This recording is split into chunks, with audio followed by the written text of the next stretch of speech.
Hey there, friends and enemies. JoPaWrites here once again, and today I have another brand new Genshin Impact video for you. This one going over Yunjin and why I think she is an amazing character that I'm absolutely going to be adding to my team. We're going to watch the character demo. I haven't checked this out yet, but I have looked a little bit at some of her additional information. So we'll go over all of that and talk about her as a character and why I'm very excited to see her drop for sure.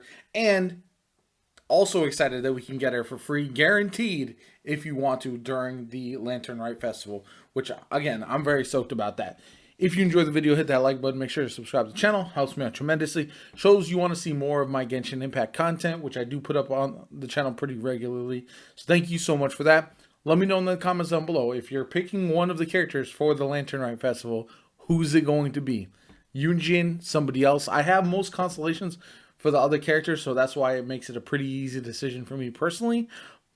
But I know a lot of people don't, so it'll be interesting to see what direction everybody goes with. Beidou constellations could be absolutely huge, and there's so many more options there as well. Let's check out the video and then read some of her more of her information on the MiHoYo site.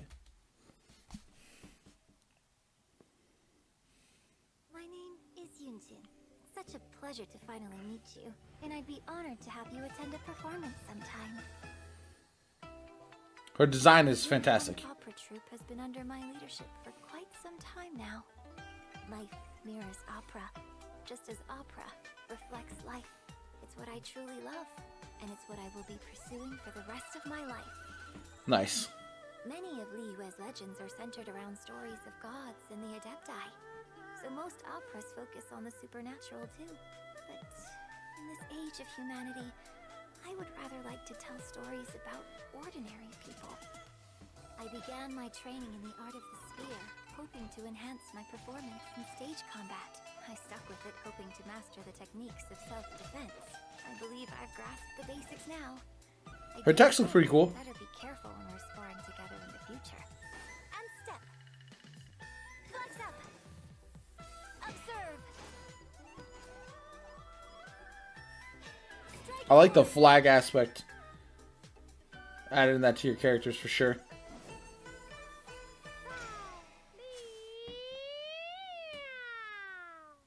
Okay. All right, after watching the demo, let's take a look at some additional information for the director and mainstay of the Yunhan opera troupe, Yunjin. I like her design. Like I said, I like her abilities, the way they look. Pretty cool. She's a Geo polearm user. We knew that already, but we've got a lot of polearm users. This banner 2.4 update, it's kind of crazy. 3 of the 4 5-star characters are polearm users, and the new 4-star. So kind of wild that we're getting so many polearm users for sure. Plus another Geo character. We just got 2 with Ito and Goro. So she is a support character who can increase normal attack damage dealt by all nearby party members. She can charge her power to increase the damage of her elemental skill, and after unleashing her elemental burst, she can also increase the normal attack damage dealt by all nearby party members based on her defense. So she's another defensive scaling character. I wonder how well she's going to pair with somebody like Goro. I know she does boost normal attack damage for characters, but if it's boosting normal attack damage based on her defense, if Goro boosts her defense, then obviously that's going to help out her burst as well. So that's very, very interesting. We've got her ascension materials, obviously should be pretty easy to collect. Not a lot of anything crazy there. Glazed lilies, and we've got the Rift Hound materials there. So talents. So normal attack, cloud grazing strike. That looks cool. I like that spin. That's sick. That right there. Yeah, that spin is nice. A charge attack consumes a certain amount of stamina, standard stuff. Talents. Opening flourish. She may just be acting out fights on stage, but her skills with the spear are real enough to defend against her foes. Tap flourishes her polearm in a cloud grasping stance, dealing Geo damage. So that's her opening flourish right here. Okay, interesting. Hold. All right, takes up the opening flourish stance and charges up, forming a shield. Damage absorption is based on Yunjin's max HP and has 150% effectiveness against all elemental damage and physical damage. Now, this is kind of interesting because it sounds like you might have to build her for defense and for max HP if you want to effectively use her shield. Now, being able to buff your team as well as have a shield is super interesting and will provide a bit of flexibility there if you want to have both a buffer and a shield on your team. But building her for both is going to be a little bit difficult depending on how high you can scale those two. It also is going to be interesting to see what weapons work best for her because a defensive weapon or a HP based weapon might actually work really, really well. If she's not doing a ton of damage, then you won't have to worry about crit rate and crit damage as much as you do with other characters. The shield lasts until she finishes unleashing her elemental skill. When the skill is released, when its duration ends, or when the shield breaks, Yunjin will unleash the charged enemy as an attack, dealing geo damage. Based on the time spent charging, it will either unleash an attack at charge level 1 or 2. Now, they did mention that it sounds like you're going to be able to charge that and time it, just like Beidu's counterattack, but we'll have to see how that works. Cliffbreaker's banner deals AoE geo damage and grants all nearby party members a flying cloud flag formation. When normal attack damage is dealt to opponents, bonus damage will be dealt based on Yunjin's current defense.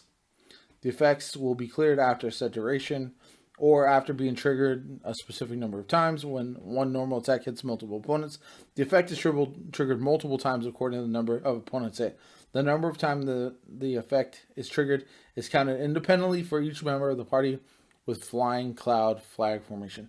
So that's kind of weird. It sounds like it's going to be better if you're swapping your characters. So she might work in a team with like Raiden Shogun, for example. Her elemental skill. So we'll have to wait and see how that works. Again, she's an interesting character because ideally I wanted to potentially place her in a team with other Geo characters. And we've seen Geo Supremacy.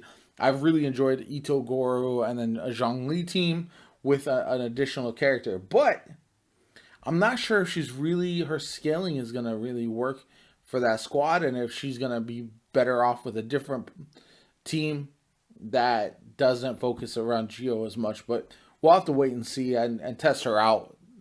Hopefully here in the next couple days as we see what she's all about with her test run. And then obviously if we get her as well during the Lantern Rite Festival or via wishing for her. So here's her story you can read up on. I believe she's also going to have a hangout event, which is cool. I love the hangout events because they allow you to test out the characters. You take a look at their skills, their scalings, their constellations, all that kind of good stuff, and also get to know their personality, which I think plays a huge part in a game like Genshin because it's not overly difficult. You don't have to follow the meta. So if you fall in love with the characters, the way they play, the personality, and or their design, then it means as much, if not more, than how meta they are for a lot of people. Unless all you're caring about is clearing the full star abyss. But I think at this point, if you've been playing since day one, pretty much everybody can clear the abyss without much of a problem.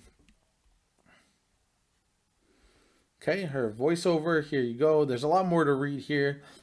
Ton of information. I mostly want to go over a kit though. So my hobbies will opera, of course. It's what I truly love, and it's what I will be pursuing for the rest of my life. So, very interesting. I'm excited personally about Yunjin. I think she's a cool character, and I'll be able to get her for free, like I said, through the Lantern Rite Festival. I love that. I love getting free 4 stars that you can pick and actually have a decision on who you want to choose, because it allows you to chase somebody or chase constellations depending on how well your account is upgraded, how many constellations you have for different characters. I am fortunate to have the major constellations that I want, like Beidu's constellation 2 and 4, all that kind of stuff. That Zhongling, I have a lot of her constellations. So I don't really need any of them that are available, and having those will not mean as much to me personally as getting Yunjin guaranteed and not having to pull on that banner and waste my Primo Gems. Let me know if you think Yunjin is a character worth pulling or worth getting for free. But my name is JoPaWrites. I hope you enjoyed the video, and I'll catch you all later.